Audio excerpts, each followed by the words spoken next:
respond. They don't think about it, they just respond. And that is exactly what you have done so powerfully. Faced with a disease that has no respect for human life, you didn't hesitate. You responded with a display of courage that will not be weakened by this disease. As to submit, you would not submit. As to surrender, and the white flag was nowhere to be seen. Only those beautiful pink flags that you carried with you that so magnificently symbolize the things that we cherish in life. It is no overstatement to say that you have achieved greatness in the past 3 days.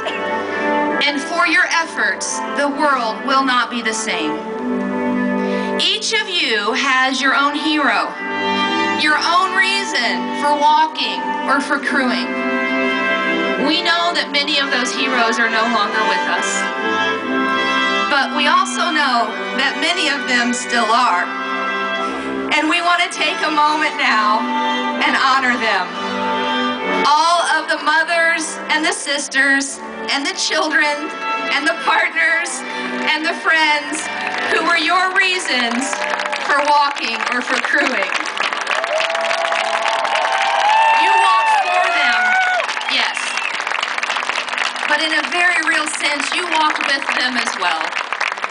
You were each other's hope and strength and peace of mind when the mind said no more. And together in spirit, you showed breast cancer that it is weak to our resolve, and that its days are numbered, not yours. When you said that you wanted to be part of something larger than yourselves, this is what you meant. To not only support the community of the Breast Cancer 3-Day, but to bolster those communities that you came from and that you'll return to. A word of warning though, it's gonna look different out there. You're probably not gonna get a round of applause when you cross an intersection tomorrow. And I hate to say it, but there probably won't be a mile-long cheering station on your way into work. But don't be alarmed. If we've learned anything this past Friday, Saturday, and Sunday, it's that goodness really is our natural condition. And it only takes 2 aching feet, 2 creaking knees, and 1 mortal enemy to bring it out. Keep this breast cancer 3-day spirit alive. And I believe it will keep us all alive. Now, I ask you, as we did on Friday morning, will you turn your attention to a very special group of people, our survivors.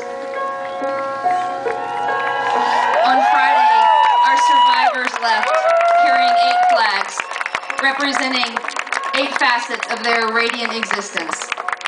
We use the Survivor Circle to remember all of those that we have lost to breast cancer. We used it to remember a time when we walked with them.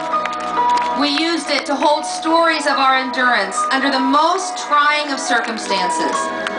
This afternoon, we widen that bond to include the families and loved ones and even strangers whose lives will be spared because you cared. This afternoon, we salute our survivors for sharing their light with us these past 3 days, for reminding us of the power of a lifetime started and our deepest desire for a lifetime completed, free from the threat of breast cancer. We thank them for their commitment to and belief in the cures, for their optimism and patience in the face of sadness and setback. We thank them for the love that they have shown us in their actions and reawakened inside of us by their example, for the healing and hope that they sustain and the courage that will sustain us in the days ahead. In our survivor circle and in the spirit of all of our survivors, we see that life really is a great adventure to be savored and explored, and in the end to be lived. We now raise the final flag of the Arizona Breast Cancer 3-Day as we add a bold new milestone to our lives. Like mountain climbers who plant their flags to symbolize their attainment of the summit,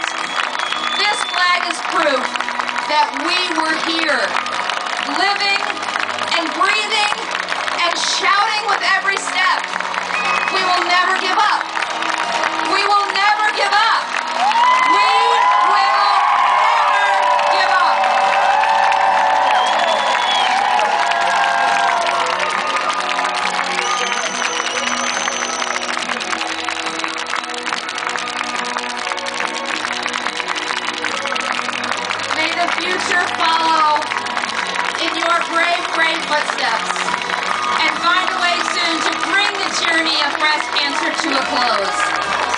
Because everyone deserves a lifetime.